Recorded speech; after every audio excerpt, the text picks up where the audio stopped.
Hello guys, আমি আবারও চলে এসেছি আপনাদের একটা নতুন আপডেট নিতে। সেটা হলো পিএমএমভিওয়াই এর কিছু আপডেট এসছে, সেটা আমরা অন স্ক্রিনে আপনাদেরকে শেয়ার করব। আপনি দেখতে থাকুন। প্রথমে আমরা পিএমএমভিওয়াই এর ওয়েবসাইটে গিয়ে লিখব পিএমএমভিওয়াই, তারপরে এখানে এরকম ইন্টারফেস দেখাবে। আপনি এখানে গিয়ে আপনার আইডি, পাসওয়ার্ডের জায়গায় পাসওয়ার্ড এবং আপনি ক্যাপচা দিয়ে আপনি লগ ইন করুন। লগ ইন করলে আপনার ওটিপি দিয়ে এরকম ইন্টারফেস দেখাবে।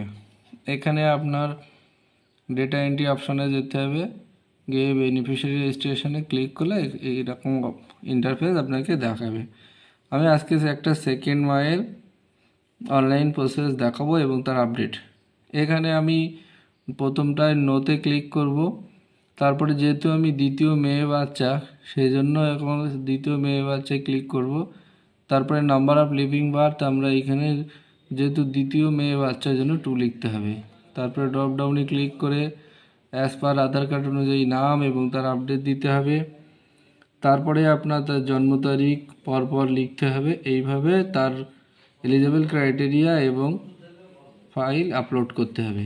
যেখানে আপডেটটা এসছে আপনার এমসিপি কার্ড ডিটেলস, এইখানে আপনাকে দেখাবার চেষ্টা করব। এইখানে এমসিপি কার্ডের রেজিস্ট্রেশন নাম্বার, তার ডেট এবং যেটা নিউ আপডেট, একদম নতুন আপডেট, সেটা হলো এই অপশানটাতে দেখেন আপনি আপলোড করতে হবে এমসিপি কার্ড, আমরা যেটা বাংলায় বলি পোলিও কার্ড। সেটার ফ্রন্ট পেজ ছবি তুলে আপনাকে আপলোড করতে হবে। বাকি কিন্তু সবটাতে একই আছে। পরপর আপনার কোথায় বাচ্চা হয়েছে, তার আগে বলবো আপনার এলএমপিডিডি এনসি চেক আপগুলো দিতে হবে। কতটা ডুয়েল বাচ্চা কিনা, দুটো বাচ্চা কিনা, একটা বাচ্চা কি তিনটে বাচ্চা, এখানে লিখতে হবে। কোথায় হয়েছে, গভর্নমেন্ট কিনা সেটাতে লিখতে হবে, প্রাইভেট কিনা, নার্সিংহোম কিনা, এইখানে ক্লিক করে ড্রপ ডাউন থেকে নিতে হবে। আর পাশে আপনাকে কোন নার্সিংহোম বা কোন হসপিটাল হলো সেটা লিখতে হবে।